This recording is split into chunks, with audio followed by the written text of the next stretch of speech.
What? Holy fuck, Ryan! Guys, welcome to this week's episode. Welcome to this week's episode of Until the End Podcast, baby.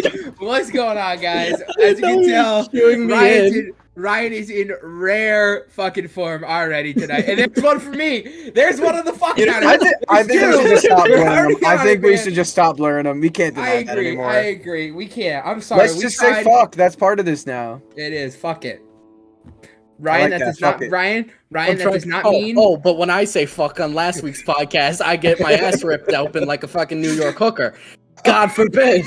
All right, dude, full swing. We're sorry if you thought this was actually going to be vulgarity free. If you knew us, that you knew that was a lie. So. Yeah, it was. We tried really hard the first episode. We got every one of them but one. We saw one in the first episode. That was Shane. We give him credit. He is our editor, so he could pick and choose. So listen, it was not favoritism. I swear to God, it was sleeplessness. Yeah, we were up pretty late. And by we I mean Shane. Yeah. Also, shout out everybody who saw that on TikTok, Instagram. Yes, we actually got some pretty good feedback on TikTok. Yeah, we broke. What was it? Let me see. 3.25, I think. Let me see. I can pretty actually close. check right now. Yeah, pretty close to that. If my phone wasn't made in the 1940s, yeah, we'd be fine. Oh, you really have the newest iPhone. Listen, before we get into it, something we forgot last time. I don't mean to cut you off. I'm sorry, but go check us out. We have Instagram, YouTube, Spotify, TikTok, Discord. Which you should join if you're not a part of. So check out our linktree. It's in the bio and all our stuff. So just wanted to drop that because we did not last time. For sure, yes. Plug all that, and like he said, our link tree will be down below. Check that out for sure. And we got some good stuff coming up for you. We might have some special guests on, maybe not. We might have some special guests in the works. We're gonna be doing some videos about some interesting topics, not retaining towards us. So no personal stuff. We're gonna go on and maybe go on a special website, and we're gonna read some stories of people of the United States of America. So I think it'll be pretty exciting. One video I had in common, I had a thought about, and I want people to let us know in the description. I want to go on Reddit, and I want to just rate things that people have found on Facebook Marketplace. I think that would be some of the most entertaining thing. I saw a TikTok about it. It was like this week's Facebook Marketplace finds, and it's like squirrel in mason jar. Like it's just like some of the most like dumb stuff you'd ever see, but it's just hilarious. Can we process the fact that someone has a squirrel in a mason jar and they don't give us a reason why? Yeah. Wait, what? Yeah. Jay, do you have a squirrel in a mason jar? No, You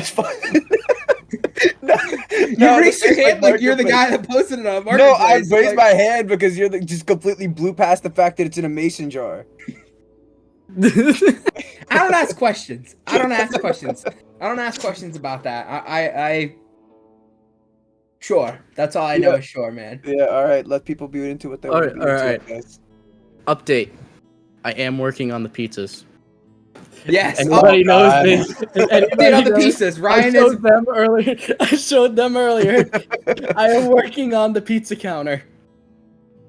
And do you want to get an update where we're at? Right here. Pizza counter will be right here. Ryan, what's the update? So 6. all right, so that's the update at recording. We'll update that again as soon as we actually get to editing this, and then we'll edit. Well, what's it called? Throw it in right before we post it, so it's a little more live, up to date. So we have actually found out. Yes, order a lot of pizza. I wish we were recording this moment. Because it was just all of us, literally almost in tears, laughing. Yes. I decided to Google how many pizzas or how much you have to spend at Domino's to get a free pizza. Now, every $10 you spend is 10 points. You need 100 points to get a free pizza, meaning that Ryan has spent $600 on Domino's pizza in the last what? 2 months? 2 months? 3 months?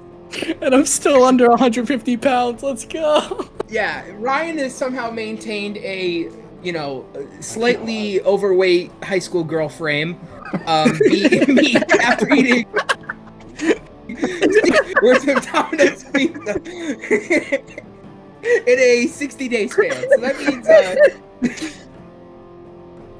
means Ryan has eaten $10 a day worth of Domino's pizza for 60 days straight. Dude, you should do one of those with the Super Size Me, the dude who ate McDonald's every day. Yeah. Bro made a lot of money. You could do that with Domino's Pizza. Yeah. Yeah, at least I won't get fat shamed. Oh, I can't say that. Ryan, you opened You're the minority here. I don't want to open that can, okay? I want that can lid closed, okay? I don't need that. Yeah.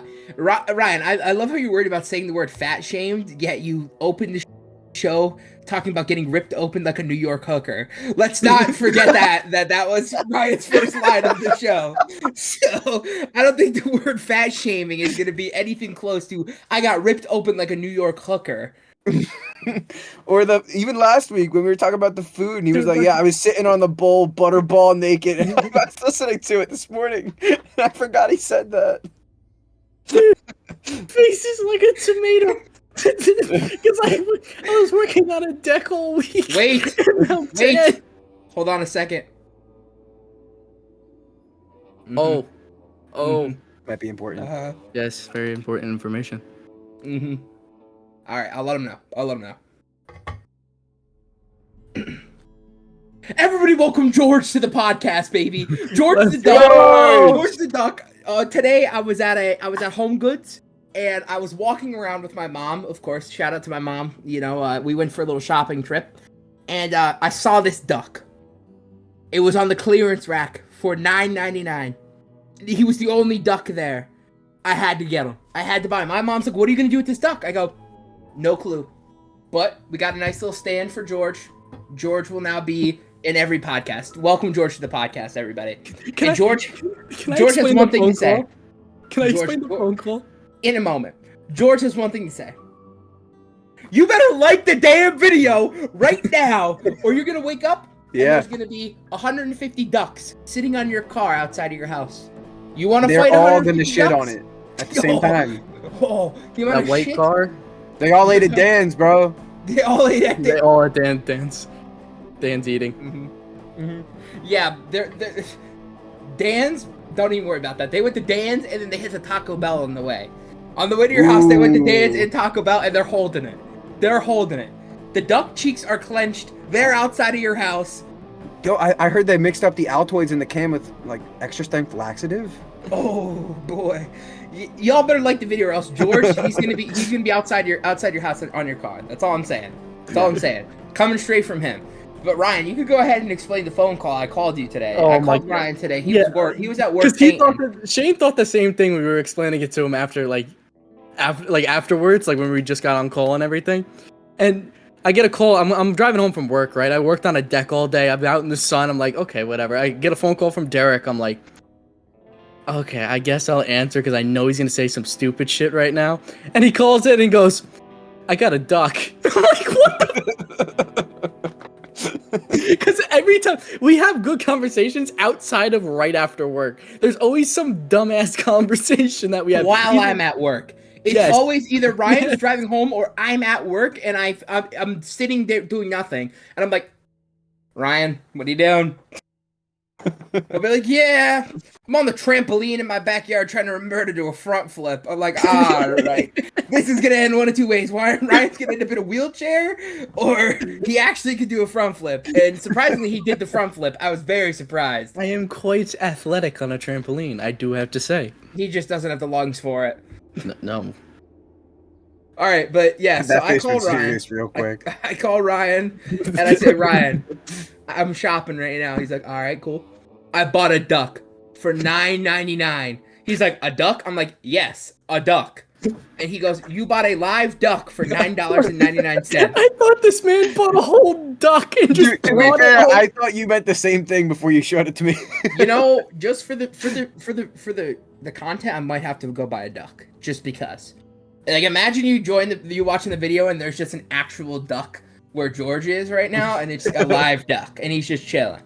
Don't know how we would make that work with, the microphone, but he attacks Derek on cam. Give me like 6 hours, and I can have that thing wild. turned into your microphone.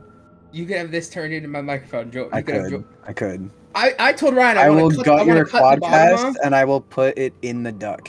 I want to cut the bottom off and I want to put my phone in like a phone case so that when I call people, it just hello, like just. If I just hot glue it to it. No, My I question can't. is, how are you gonna fit that in your pocket? I won't. I'll just carry him like this everywhere. Do you know how inconvenient that is? Oh, we gotta get like a slide mount so it can sit on your shoulder like a parrot. It's just like a magnetic mount. It's just. Yeah. Yeah. All right. All right. My bad, bro. I'll put you back. My bad. I'm fondling him too much. He's getting a little angry. But. All right, guys. So we're 12 minutes in, and we might as well get to the basis of this podcast. Ryan, if you want to introduce this episode, you could go for it, I man. forgot about that for a minute. Yeah, we are completely off topic. Hey, we're having a good time. We hope everybody's having a good time. Yeah, Yes. it was a good introduction. I feel like now we can start getting into the grit and the grind of the whole episode, you know, the whole topic of why we're here and why we're talking. So basically, like I said in the last episode, you know how we were talking about COVID, we didn't really want to get into it. We really didn't want to like give out too information about like our time during that period. But this is what this episode's about. It's just all about COVID and every experience that we had during that, you know, phase of our lives. Especially for me and Shane, considering that we weren't, you know, able to have a graduation because of it. Yeah. But Derek, were you able to, or no? Yeah. Oh, you were able to have a graduation? Yeah, I had a graduation mask required inside. I had an inside graduation mask required. But the rest of it, no. I had a outside prom, which was kind of shit. Pretty much that was it. Everything else was outside. All of my awards and everything were outside. I didn't even go to senior prom, to be honest with you. They had a senior prom. I'm just like, this is gonna be so bad. Hey, I'm just prom gonna outside do- is terrible. It's Yeah. terrible. It's so hot. Like it's like you're dancing. Everyone's on top of each other, and it's 1,000 degrees. No, we had no prom, but they gave us a video graduation for the normal graduation, and then they gave us an actual one about like 2 months later, and then like end of July. You were really loud. No, he's not. What? You're fine. Don't listen. Oh, Don't listen, Ryan. Oh, I touched my button. Nice. Nice. Ryan, you go first here. You talk a little bit about your COVID experience. I want to go last. You want to go last? Yeah. Oh yeah, yours is I still haven't You heard want- that story yet. Yeah, I know. I'm kind of excited for him to tell it because I've heard it before and it's been a while. I know it's gonna be hard on you, but I do. No, like it's this. all right. I'm good. So just go ahead. All right. So, should I get the points out, or should I just go off the top of my noggin and just explain Go, bro. what happened to me? Just Okay. Just go for it, bro. Yeah. All right. All right. So, first of all, in high school, I was a dual athlete. I, you know, did wrestling. We finished up the season. You know, I was excited. I also played lacrosse. I played 1 year prior to it. So they wound up cutting off, as everybody knows, March happened, and, you know, the whole fucking world flipped upside down. So, we wound up going remote. I showed up to maybe 3 classes the entire time. They're like, this is Zoom. I'm like, no, it's not. This is a break. This is what this is. I'll see you guys at graduation. I never even told you guys about that. The drive-through graduation that we had. Oh, you told me about that. I did. I remember telling Shane about it because I was talking to him before we went. And I'm just like, I don't even want to fucking go. Like, I don't want to be here. There are people here that I'm never going to speak to ever again in my life. Almost all of them, probably. I think I've spoken to 2 people. No. And one of them graduated a year before I left. Yeah, there you go. Shout out Ian. You know, I know he's going to be watching. He said he was. At least he watched last week, so. Yeah, so he actually played lacrosse with me last year. Last year we played. But they cut off the lacrosse season. We had maybe like a week's worth of practices. I'm kind of happy we didn't have it because we lost a bunch of our seniors who actually knew how to play. And when I tell you, they had to look to me and one of my 2 of my other buddies, Andrew and Brett, Yeah. to play. And Andrew's brother was gonna play, Thomas. He was big kid. You know, he was our 220 for high school. So he wound up, you know, just being like, you know what, fuck it. I got nothing else to do. So he decided to join. We get into a weekend of practice. My coach, who knows nothing about lacrosse, he taught us 2 things in lacrosse season. He taught us how to hit people and how to lower your shoulder into a ground ball. If you don't know, in lacrosse, when the ball hits the ground, you got to lower your body and scoop it up off the ground with the lacrosse stick. And the way you don't get injured is you lower your shoulder and just hit the nearest person so that you don't get decked yourself. And those were the only drills we didn't practice for the entirety of my work, or entirety of my play at Bishop R. We did hitting drills, like it was football practice, hitting drills and ground ball drills. We had one play, and the one play never worked, so we just passed the ball around the horn, and then somebody would just fire it off. It literally was just nothing. I just remember our Edison game was the only time his actual teachings, like him coaching us, worked, because I just had fun decking the entire Edison team. That's all I did. Was just go around. There was one hit where I swear to God, one of my entire team stood up. My coach goes, "Get off the bench!" The kid's running down the line near our bench. I lower my shoulder and launch this kid inches away from our bench, and my coach pulls back the bench. He doesn't land into the bench. It was the funniest thing. I got a penalty. He's like, "You hit him too hard." I'm like, "But did I do anything illegal?" I go, "I just hit him. There's nothing wrong with that." But okay, I'm getting off track. Back to the whole COVID thing. Yeah. Like I mentioned in the episode prior, I very much social distance myself. Like I said, I don't talk to anybody from high school really. I talk to a handful, maybe, but consistently maybe 2. But most of the time I was just, sit in my room playing video games, trying to find things to fill the time of, what I got. We had an entire day of just nothing. Technically, I was supposed to be doing something, but we won't get into that. Technically, I was supposed to be attending class. Yeah. I think we could all kind of agree nobody did that back then. Every day was wake up, check in, go back to sleep. Yes. Yeah. And then meet up like when 3 hours later about, on Discord for Minecraft. Yeah. When Ryan was talking about like March, like when it first happened, shortly after, like maybe a week after my high school went online, one of the people who had access to the school's Facebook page accidentally posted a message that was supposed to be just between like the principals and the superintendent, which was that they wouldn't be counting our grades and everybody would be moved forward. So that got leaked on my school's Facebook page that grades were not being counted for the 3rd and 4th quarter. And that basically, as soon as that came out, I packed my stuff up and I said, "I'll see you next year. I'm not doing nothing." I didn't log into class. I didn't take tests. I didn't take finals. I didn't take midterms. I didn't do nothing. I sat at home. I played video games and I ate Captain Crunch Berry cereal, and that's it. That's all I did. That's all I did. And I ordered groceries. That was it. That's all I did. That probably explains why I passed senior year. Yeah, no, wasn't that a whole state thing? Murphy, Yeah, was that all kids in the state? I think it was like a countrywide thing. I don't Yeah, think it was a countrywide thing. I know for New Jersey, I'm pretty sure it was issued by the governor. Yeah, Pennsylvania was also issued by the governor that everybody had to be moved forward. Well, didn't New Jersey, Pennsylvania, and New York form like an alliance of sorts with other states, like Massachusetts and Maryland? Yep. And they all enacted the same policy. Northeast, like the Northeast Education, like a society or something. No, it was like for COVID in general. Like they took all the same regulations and policies. Yeah. They kind of like colluded together and made decisions based on all 3 of their. Because they were like, "Listen, we all affect each other. Like, people come between us interchangeably every day." Especially with New Jersey and New York. Yeah, New Jersey. With the ports and stuff. Yeah. No. One bridge sees as much traffic as an airport. I'm sure. Yeah. Yeah, I remember that day. I was at home and I wasn't in class. Naturally, of course, I wasn't. I was on my phone and I see, my school posted a Facebook page, and I look and it's. No grades will be counted for the 3rd and 4th quarter, and everybody will be advanced to their next year of school. And I was like, all right, see you guys in senior year. And then, that was crazy. I just remember not doing anything, like nothing. There was text messages leaked during COVID from my school that resulted in 3 different teachers getting fired and 1 suspended.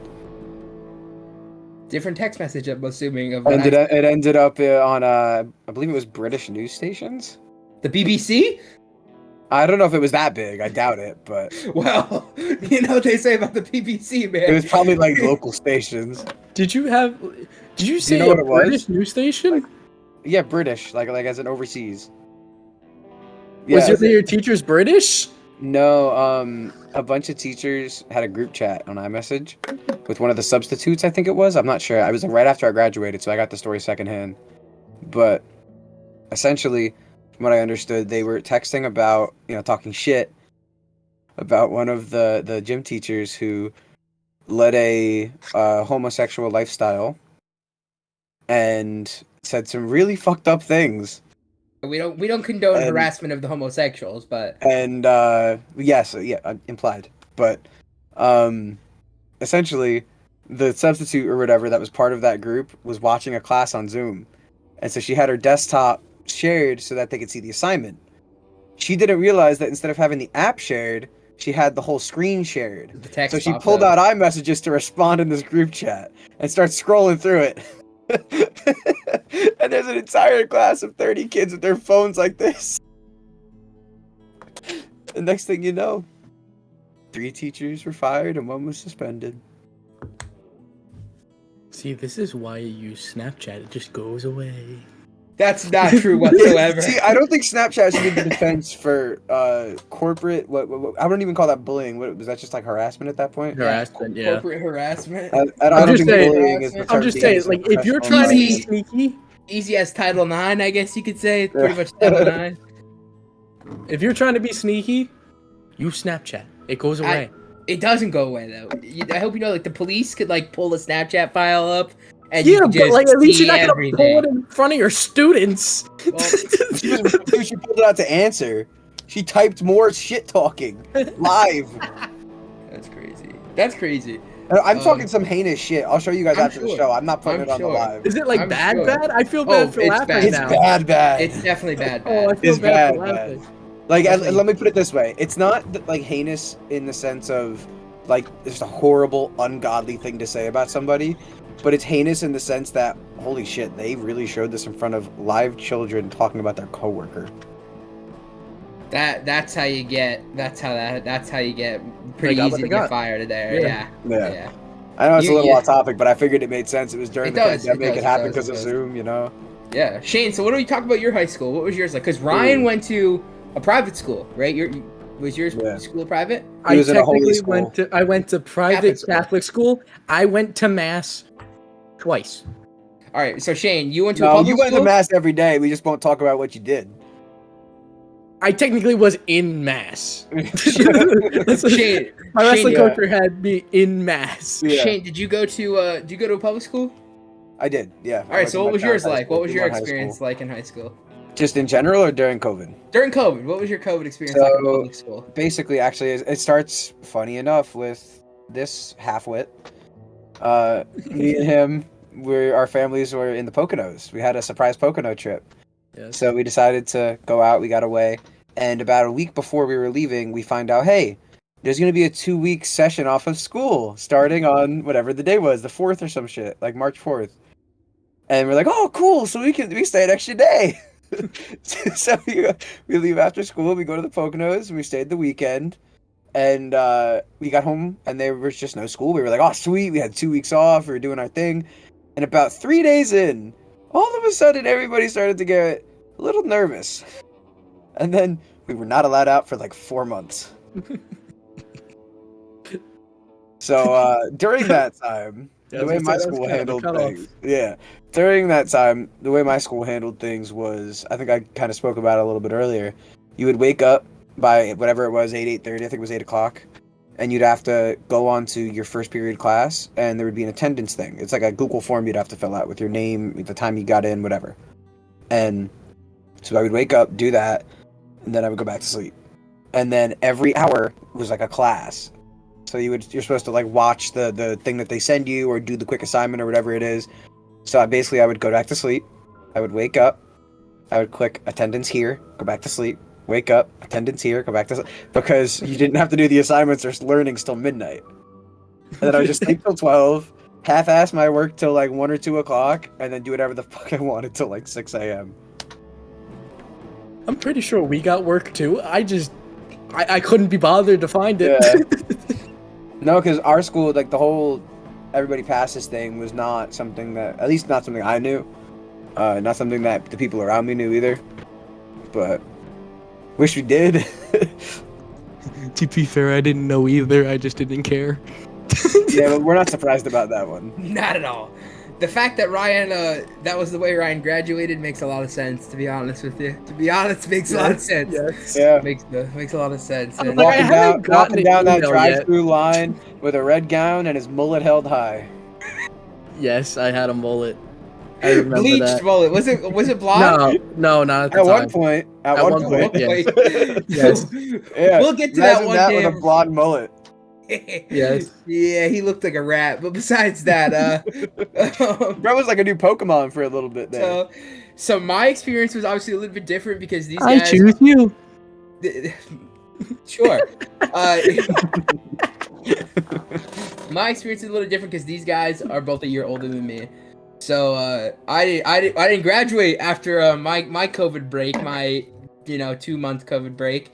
I had another year of online education. I actually my school went back. The first 3 months were the same thing, fully online. I again for those first 3 months did not do a damn thing. Was I supposed to? Probably. Did I? Nah. Didn't do shit. I'd sleep till like noon. Send an email to my teachers, be like, "Yeah, man, sorry, my computer died." And That was Eric Cartman, huh? it worked. Yeah, nobody questioned it. Nobody questioned what I was doing, so they would, just be like, "Oh, Derek's internet." My class, I would join a class for about, give or take, 10 minutes, right? And I would just turn my internet off on my laptop. My internet went off, guys. Sorry, but here was the thing that I didn't realize: my parent, my mom, is a teacher. So they could see if my mom was online teaching because we were in the same house. She would be on there teaching. Sorry about that. We had some technical difficulties there. Yeah. Little issue. We're back though. So, like I was saying, I didn't realize that when I would tell my teachers that I would disconnect because my internet stopped working, that in the teacher hub on Google Classroom, they could see which teachers were online teaching. So my mom teaches 2nd grade for the same school district I went to high school with. And they could check and see if my mom was online teaching because we lived in the same house. We were both from home. She was working from home. I was in school from home. So my one teacher, love her to death, great woman, but she caught me. She sends me an email. "Why does it say that your mom is teaching right now, but you disconnected?" I was like, damn, I got caught, but I still did it anyway. I would just leave. I would just I had online gym class where he wanted us to do push-ups in front of the laptop on the floor. I would join till he would start doing the workouts, and then he wouldn't notice, and I would just boop, gone forever. I'd be gone. Here's the thing. I passed with like a 2.8 GPA my senior year of high school. I was a 4.0 student all the way through high school. I was pretty smart. I wasn't top of the class, but I was top 20. And senior year, I didn't care. I was just yeah, I'm done. My AP class, I went one day I joined, and then the next time I joined was when I took my AP exam. So I went one class, and then the next time I did it was my AP exam. So that was kind of funny. I think it was I don't know. Online school was just a joke. I mean, it was a joke. It really was, especially high school. Online high school was so dumb. Yeah. You got a classroom of 17, 18-year-old kids that just had 3 months off of school, plus the whole summer. So it went from 3 months, the last 3 months of last year, to all summer, which is another 3 months. We had half a year off of school before we had to go back. So stupid. And the second half of the school year, they opened the school back up, so we were able to go in. I went to school in person one day, and I realized that nobody went to school. So what would me and my friends do? Okay, big brain here. We would go to school on the days that had the best lunches, and then any other day we wouldn't be there. So we would look at the lunch menu and be like, cheesy breadstick day. We'd go to school, go to lunch, we'd leave. We'd walk out. We would go home. We'd go back home. We're like, oh yeah, not feeling good. I got the sniffles. And they'd be like, all right, go home. We're to get out of the school. I got a little tingle in my throat. Get out. Go home. Sneezing. Just Start spraying you with all. Like, yeah, I'd be like, oh man, I got a headache. I'm not feeling too well. Yeah, go home.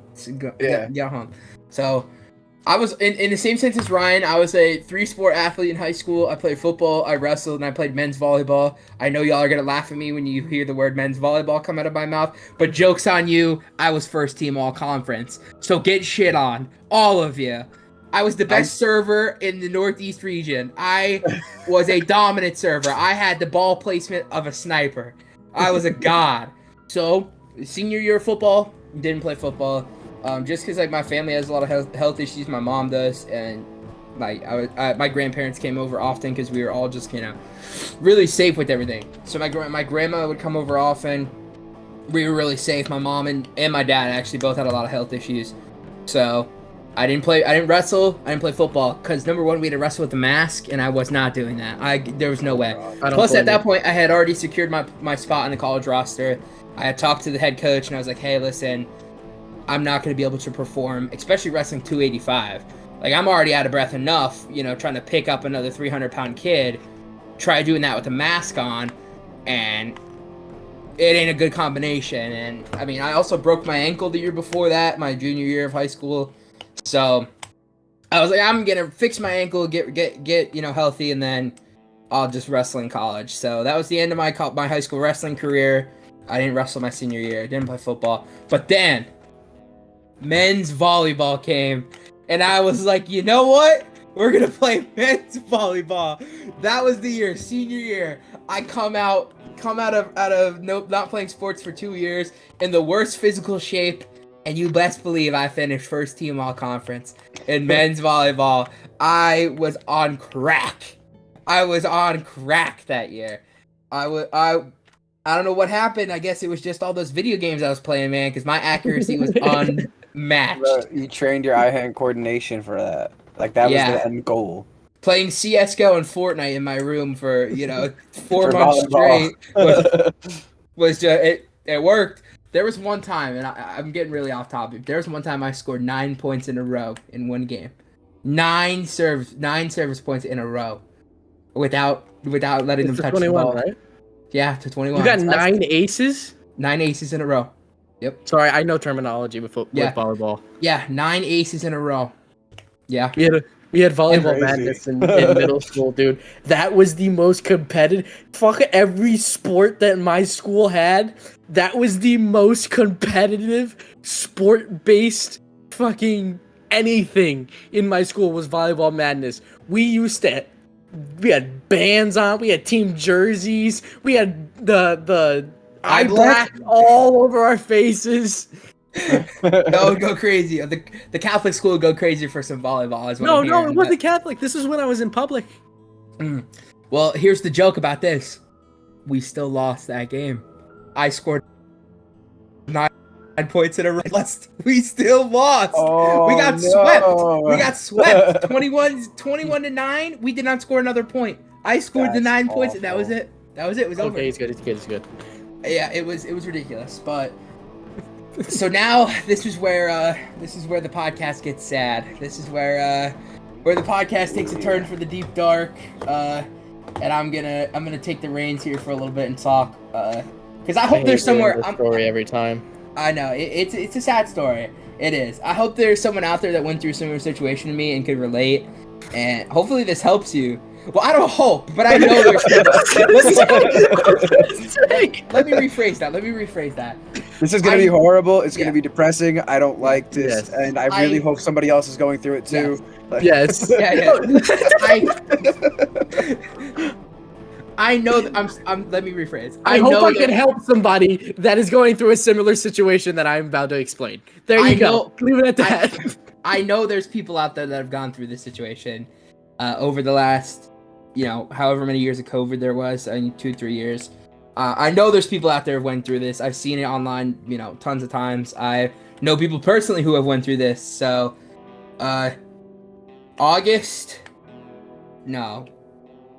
July. So I graduated high school. No, this was like June then. June. Yeah. Beginning of June. First week of June.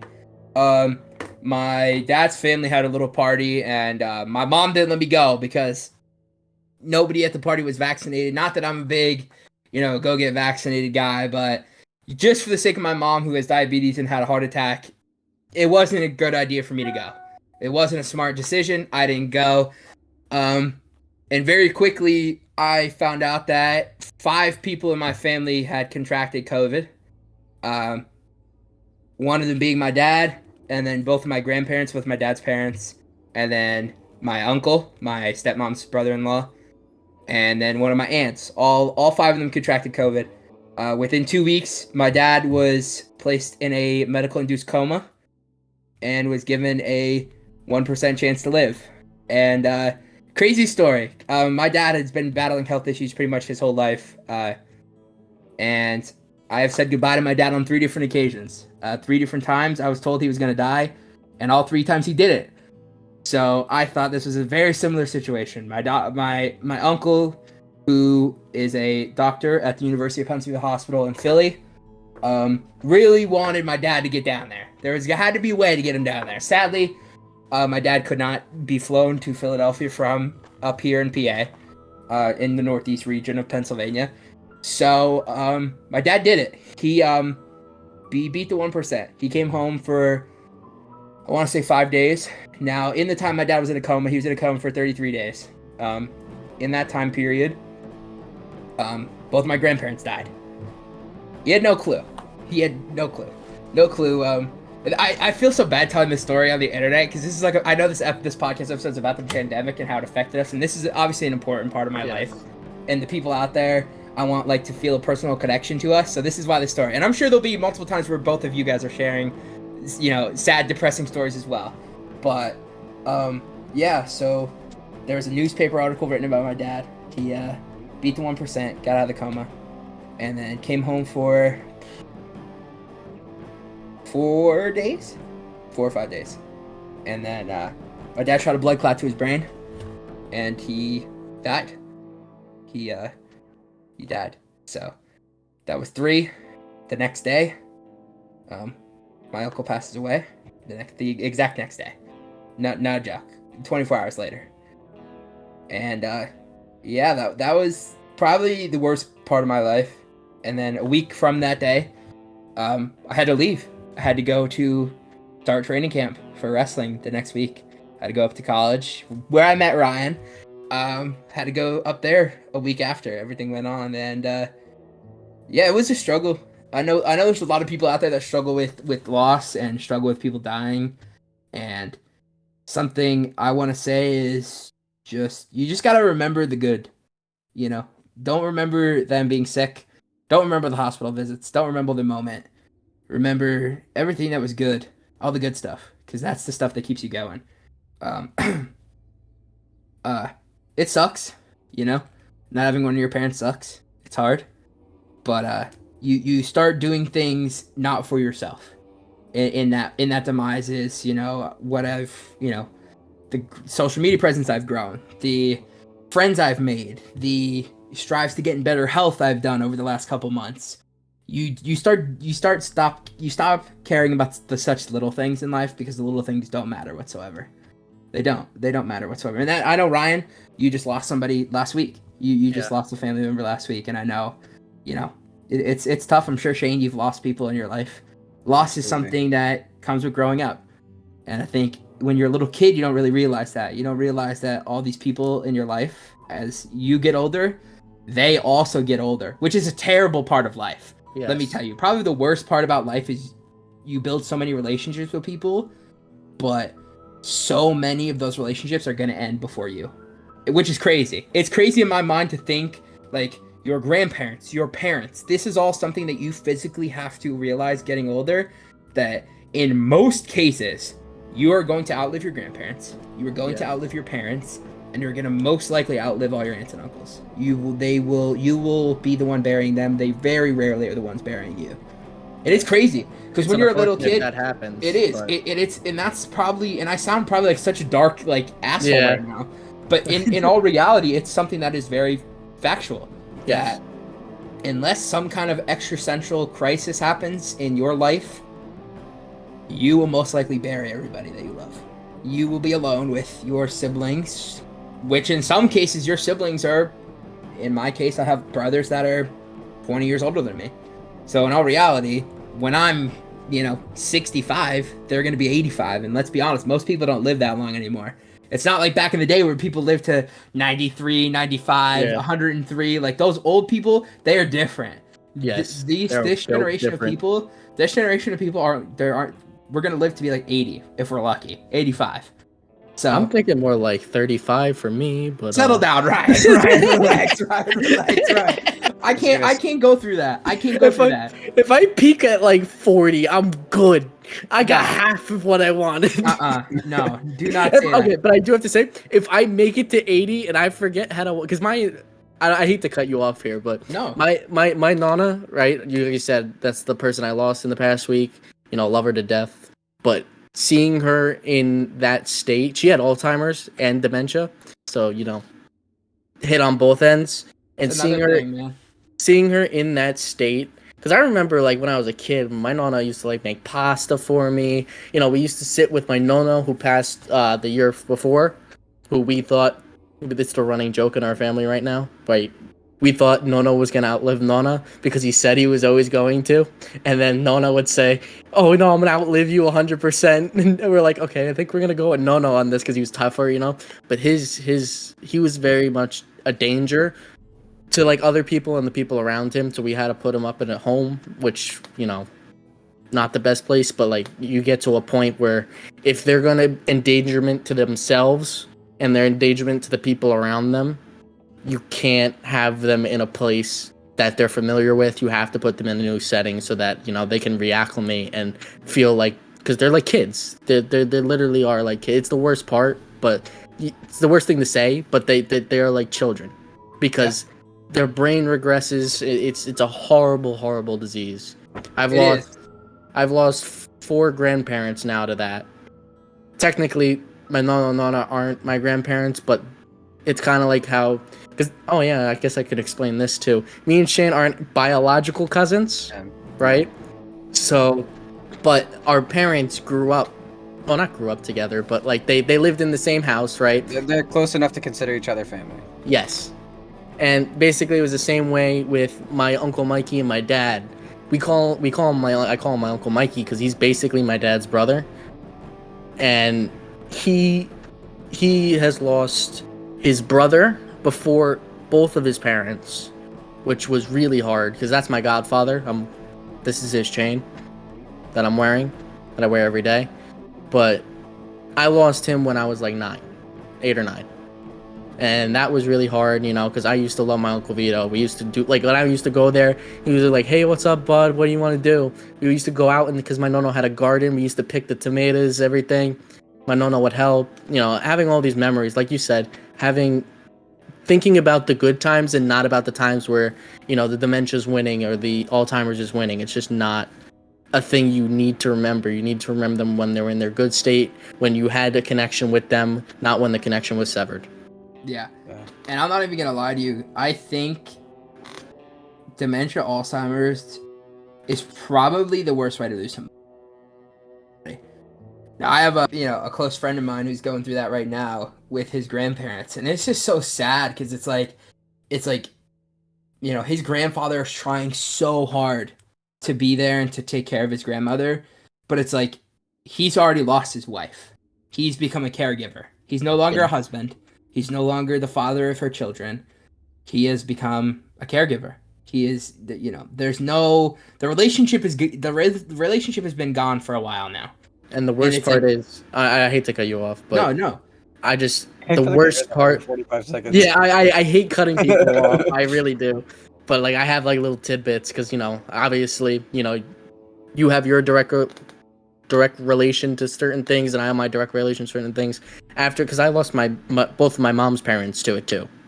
So the worst part is losing them before they actually die. Mm-hmm. That's the big part. Yeah, that's I agree 110% that is probably one of, if not the worst way to lose somebody is to that. Because it's a losing battle.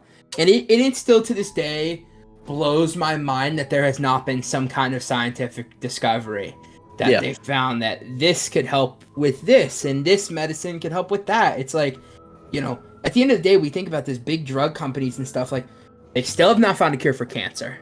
They still have not found a cure for dementia or Alzheimer's.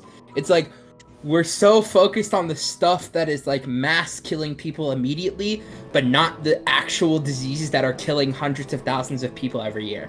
It's like, you think about how many people a year died of Alzheimer's, how many people a year died of dementia, how many people a year died of cancer. It's like those numbers outweigh most crisis diseases. 100%. And always COVID, 100%. Yeah. Yes, COVID was very sporadic. It was airborne, the whole big thing. But like at the same time, like you can't take what? You just blew it over like, wow, yeah, it's a whole big to-do.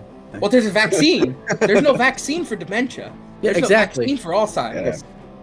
Well, I still got COVID after taking the vaccine, so I didn't fucking want to get it. that's because me too, but that's because COVID's not really a vaccine. It's more of just like an immuno booster. It keeps you from dying. It's what it basically does. It doesn't stop you from getting it. It stops you from going critical. Yes. Yeah. So, I think if I could say one thing to somebody who's going through a situation like me or Ryan or I'm sure Shane, it's just like I said, man. Just try to remember the good, and it's hard. It's hard. Yes. I fought demons for months. I you know, this is getting even more personal. Is I failed out my first year of college. I'm a college dropout technically.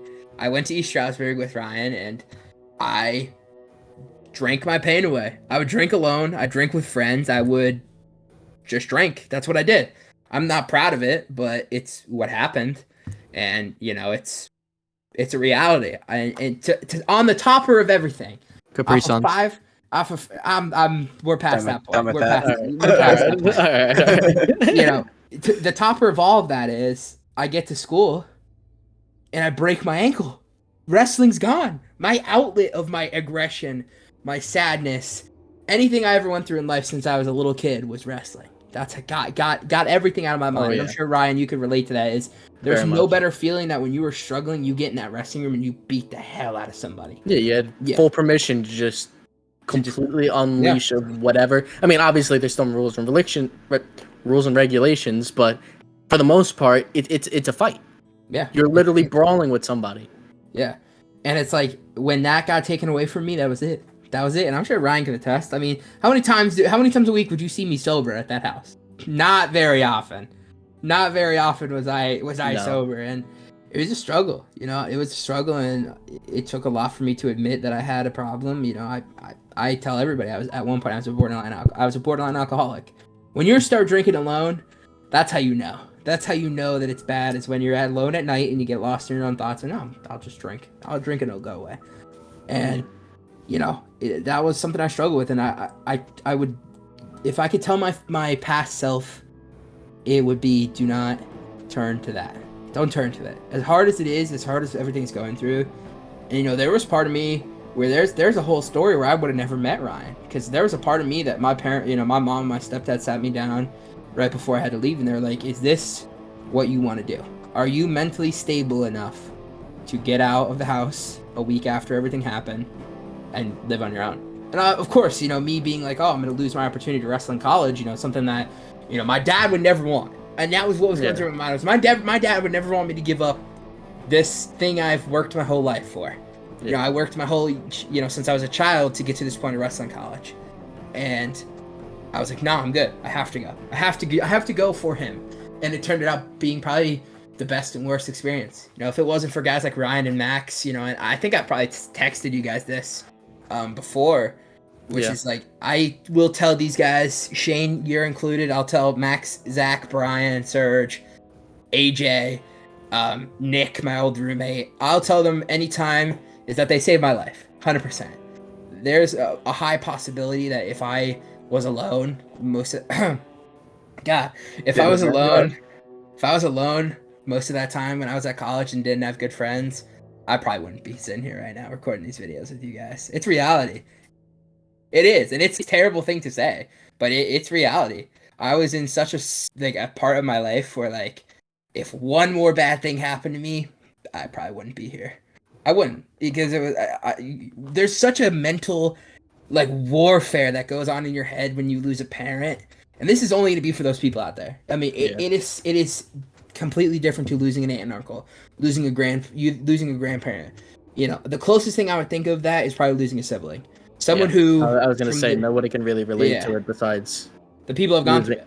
Yeah, losing a sibling, losing a parent are probably on the same page of like, this is somebody you saw 365 days a year from the moment you took the first breath.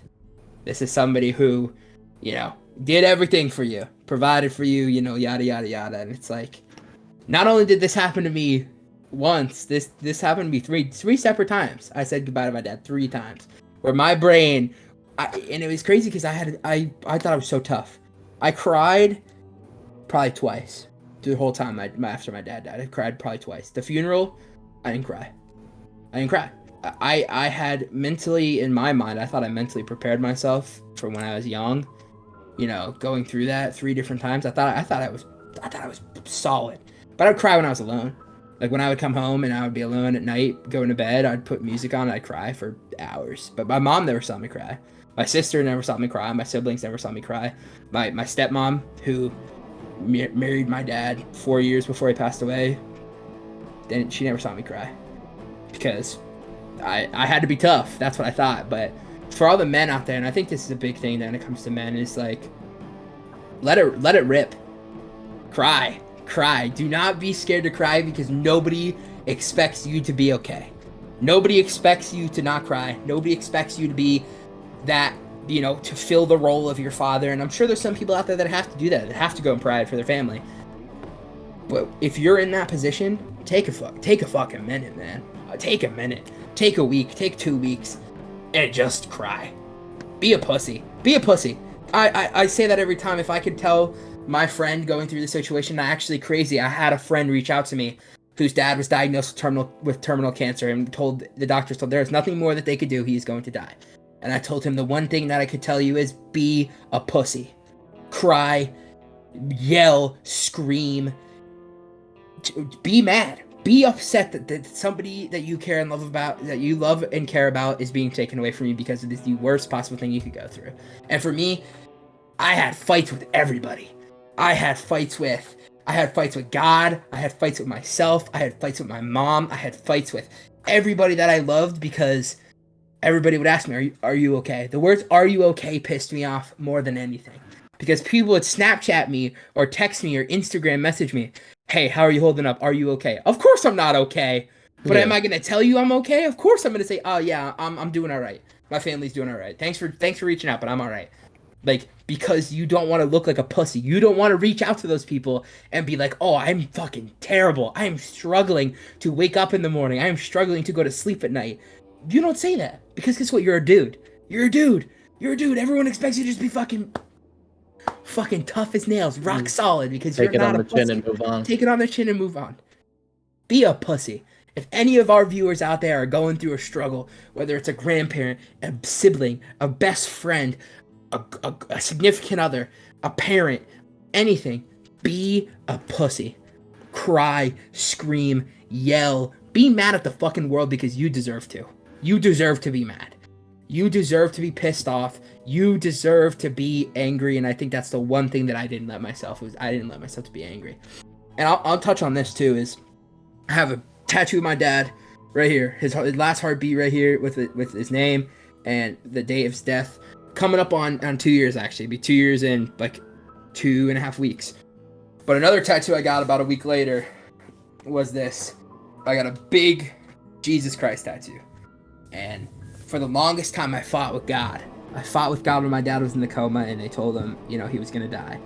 And I fought with God when my dad was brain dead in the hospital and we had to make that decision to take him off life support. I fought with God those 3 days, like no other.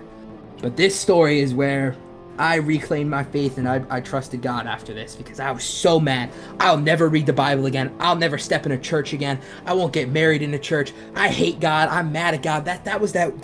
Those 3 or 4 days, that was all that went through my head. I ripped my cross chain off I had on. I stopped wearing it because I was pissed. but this story will change anybody who has a struggle that they're fighting with God. I will tell you this, and I'm not a big religious guy. I'm not an every Sunday churchgoer. I'm not spreading the gospel, but the day we decided that, you know, my dad's wishes were to take him off life support, because when he woke up from the coma, he called me and my sister on a group call, and he told us, never let that happen to him again. If that ever happens again, don't let it happen. And it's crazy. It's crazy. That's the first thing that I thought of when he went brain dead, was that moment. Was he told my stepmom, I found out like that day that he told my stepmom in private when they were in bed one night, if that ever happens to me again, do not let it happen. I do not want to live. Let me die. And I was like, oh shit, like this is like my dad. Imagine that. I'm 18 years old. Imagine being 18 years old, picking up a phone and hearing your dad's voice, who was just in a coma for a whole month and a week, saying, if that ever happens to me again, let me die. I said, okay. So, you know, everything happens. My dad was without oxygen to his brain for 17 minutes. Anybody who knows any type of medical history, 4 minutes is too long. 4 minutes is too long. 4 minutes that oxygen to your brain, you're gonna have permanent damage. They did a brain scan. My dad was brain dead. Okay. And I feel like everyone's gonna think like, oh, this kid's a freak for just being able to talk about this. This is 2 years. I fought my demons. He's had time to process. I've gone through the therapy. I've done it. I've done it all. And now I love to share this. I love to share this story. So, of course, everybody gets in this hospital room. You know, my siblings, my stepmom, you know, got some Christian music playing, and of course, you know, you want to have a pastor there. My dad's pastor. Now, God changed my dad's life completely. He was an angry, terrible man. He was terrible person. But when my dad got married to my stepmom, everything changed. Started going to church, started being happier. He was super, you know, singing in the choir at the church, no joke. I couldn't believe my eyes. I could not believe my eyes when I saw this man singing in the choir at the church, but it happened. He was my dad's pastor was stuck in traffic. They pulled my dad off the plug. Usually people last between 2 to 4 minutes. My dad lasted over 20. My pastor got there at 11:10. At 11:11, as we're saying this prayer, everybody says amen. My dad passes away at 11:11 with everybody there. And he fought for 20 minutes for that pastor to get in that room to finish that prayer. And as we said amen, my dad flatlined. He died. And I will say that moment right there changed my mind completely. Trust God. Trust God. You might be the maddest person at God right now with you going through this and you struggling with this. And trust it. You'll see stuff like that happen to you where you're like, holy crap. I'm an idiot. I was mad at you for no reason because you had control the whole time. You did. And whether you are a different religion, and I'm sure there's people who are many different religions out there who have had a very similar situation go on. It's such a rebuilding experience. You know, COVID took, I will say this, and people will, my close family and friends will tell you this, that COVID took everything from me. No, COVID didn't take everything from me. It took my parent, it took my friends, it took, you know, my uncle, my grandparents, but never take the memories. That's one thing you got to think about is cancer, COVID, dementia, Alzheimer's, anything like that you know is a prolonged death. They'll never take away your memories. They can never take away pictures. Can never take away voicemails. That stuff that you have, nobody can ever take away from you. Hold that close. I remember one night when me and you were up drinking, you were like, we were talking about this, you know, you told me the story about how your dad passed away and how your uncle passed away and everything. And you were just like, so, like, the way you look now compared to the way you used to look, where, like, you look so defeated. Like, me and you were drinking tequila at, like, what, 3 a.m? Yeah. And we still had that video of me and you doing shots at 3 a.m, and you just look like we had. This was after the video, whatever. We were just sitting down talking, whatever. Yeah, it was my birthday. Yeah, it was your birthday. It's my 19th birthday. My first birthday without my dad. Yeah, that's why I was like, I'll stay up with you the entire night. Yeah. I was like, and, as long as you want to stay up. We went outside that night, cracked a beer, and I poured the entire thing on the dirt. I was on my knees, and I was like, yeah. I'll never forget that moment. And that's where I think our relationship for me was, you're somebody that would be in my life the rest of my life. You and Max. Max was there with us. And Max was us there too. Yeah, it is. You guys are my brothers for life now, because nobody that I know personally that I've met up until that point would ever do that. Nobody would stand outside in January in the freezing cold as I'm on my knees pouring a beer into the dirt, praying. And you guys stayed up with me that entire night. We went out for dinner the next day. You guys bought me a cake for my birthday the next day. Probably, you know, one of the hardest days of my life was my birthday. Definitely was that. You said I remember you. This is, I think, word for word what you said to me, because we were talking about it, and you're like, "There's not that much left that he can take," and I think you were talking about God there. No. Yeah, I was. Exactly. Ryan said it, and I might touch on it before. There was not much more I could take before I was done. There wasn't. There was not much more I could take. And you know, now I feel like I'm fucking undefeated now. I feel undefeatable now. I've you know, done so much over the last, you know, 2 years that, like, I look back on that sad sappy guy and I'm like, damn, if you only knew what was ahead of you, you know, like, I've had such good things happen to me, you know, with, especially Ryan knows, Shane knows, I've had such big things happen in my life lately, especially that, like, I felt, it's crazy.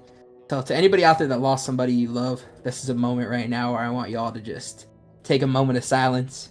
Everybody here will take a moment of silence, and we'll just think about that person for a minute and just smile. Think about the good stuff. Don't think about the bad, and we'll come back with Shane. We'll come back to Shane to close us off here for this episode, man.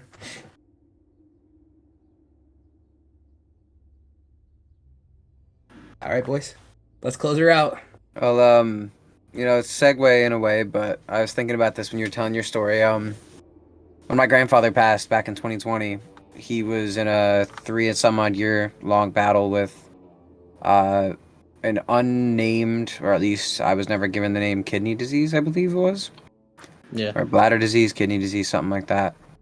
And it really messed him up. It was all triggered by diabetes that he unfortunately put zero attention into trying to take care of, because he didn't want to. Stubborn. Your grandfather was stubborn. He was one hell of a and he would probably rather die in a blaze of glory than not eat a piece of bread and butter again for the rest of his life. Yeah, he's a great guy. I love that. I love him to death. He was a great guy. Traditional Italian man, and so yeah, towards the end things were not great.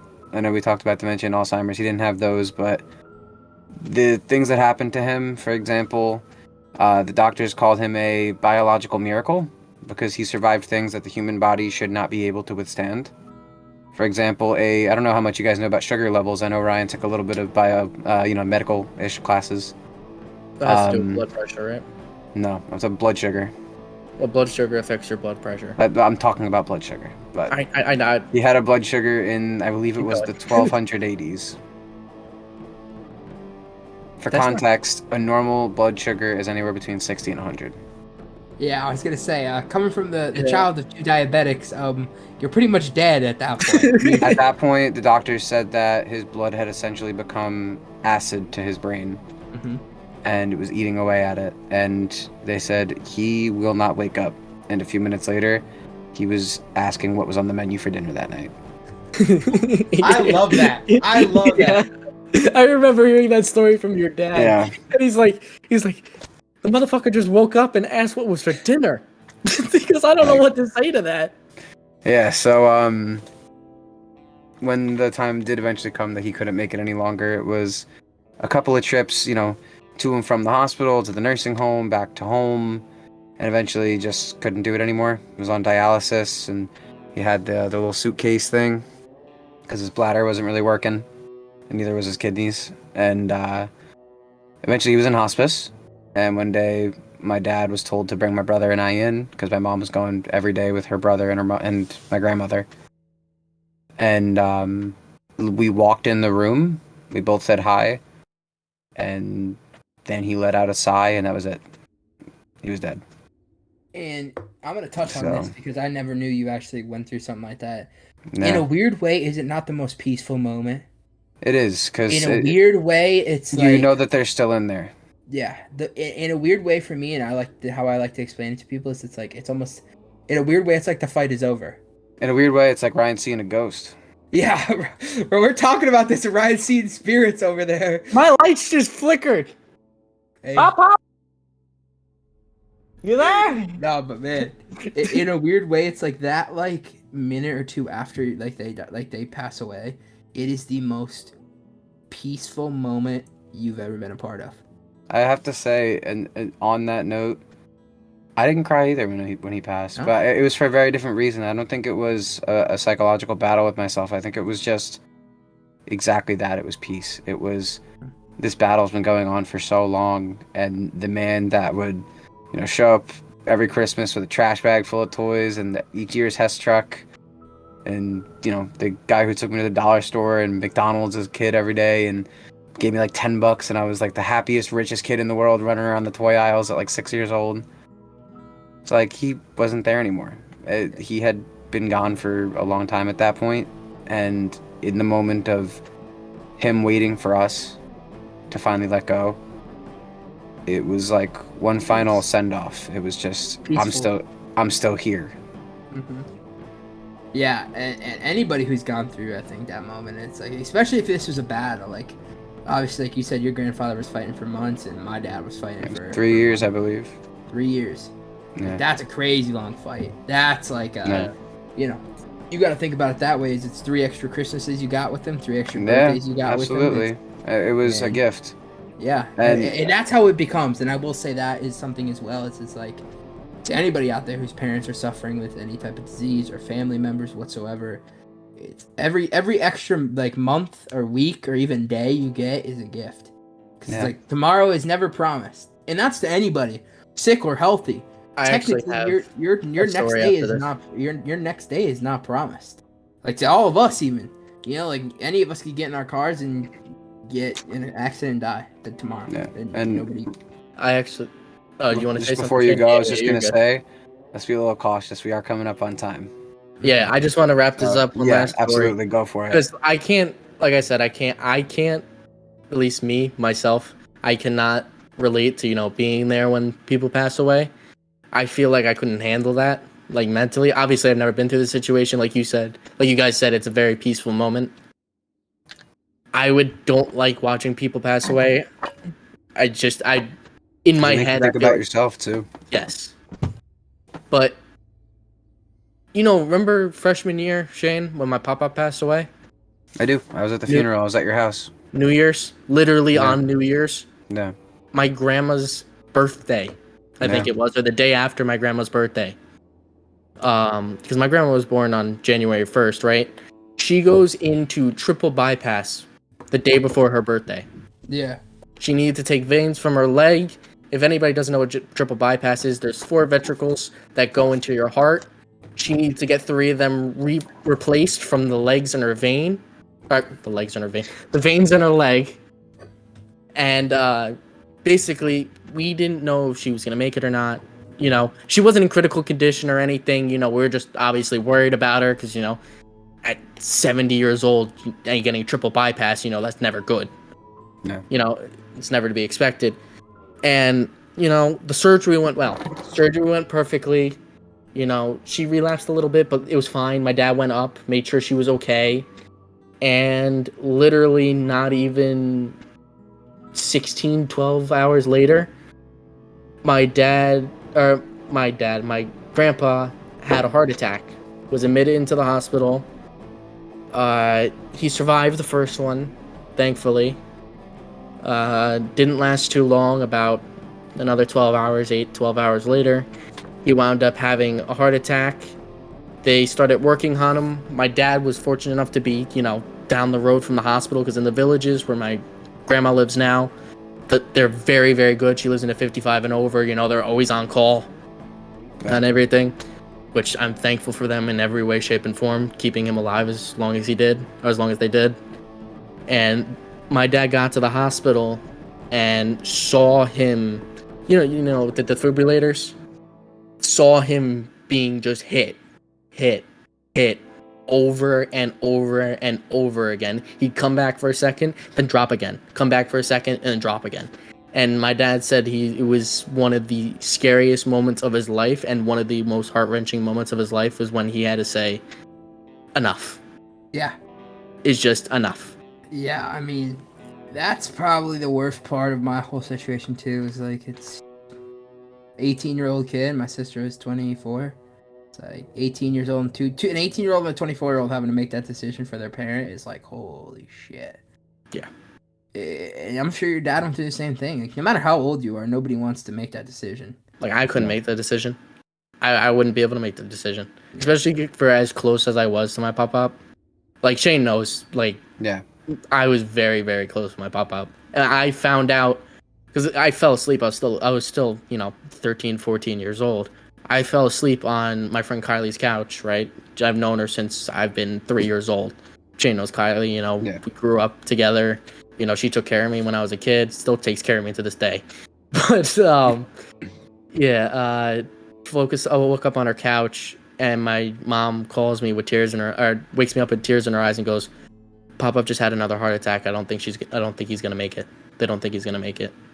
So that's when my dad was rushing over and everything. My brother was crying in my mom's arms, and I stepped outside. Kylie was outside with me, and I, like you said before, I just couldn't cry. I held back everything, and I teared up a little bit, but that's just to be expected. But you just can't cry because it's like you don't want anybody to see you cry because it's like your mom's going through it, your brother's going through it. It's like I'm sure even those people's house you were at, they're probably crying with your mom because it's like holy crap, like that's their parent, and it's like I'm like the worst thing to happen is I think losing your parents probably one of the worst things that can happen to anybody by far. And it's like, and I know. Yeah, I know you guys are lucky enough to have both your parents, and I'm like, never take a day for granted for that, man. And this episode is not, it's not very doom and gloom towards the end. We tried to make it as best. Yes, not. Tried to have some fun in the beginning. I feel like I've been very silent. I want to apologize for that, but a lot of the content in this episode, I feel like I wouldn't have been able to do justice. So Derek was doing a great job, and I just let him keep rolling. Yeah, and I want anybody out there to close this. I'll close this episode off if you guys are alright with that. It's basically your episode, man. You take anything you want from it. I want anybody out there listening to this, no matter how old. Oh no, we lost him. We lost him. No matter who. Right in the big moment, we lost him. Right in the big moment. I'm back. Okay. There we go. I want a little technical difficulty, but we're good.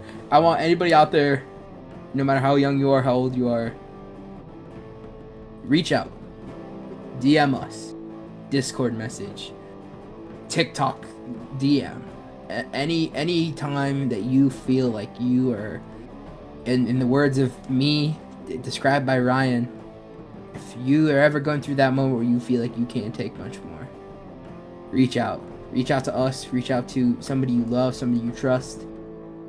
This world is a better place with you in it, I promise. So it's been another episode of Until the End podcast. We'll see you guys next time. Adios. On a bit of a better note. Yeah, for sure. On a better gloom.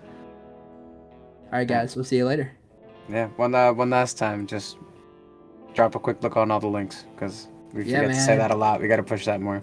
And the last thing, go check out all the links, man. Linktree is in the bio. Yeah. So that's where you can find us. Come support the email on TikTok too. Yeah, come support the clicks on TikTok, man. Go watch the clips. Ryan's working hard on the clips, which is not a thing that goes together very often. Is Ryan and working hard? So we got him working. So yeah, let's hope it stays like that. 6 to 8 hours of editing later, we had the clips up. I feel like I'm gonna change the style a little bit. 6 to 8 hours of editing for one TikTok, but let's go, baby. We're working. But I had to shake off the rust. Yeah, all right, man. It's been another episode of the Until the End podcast. We'll see you guys later. Bye.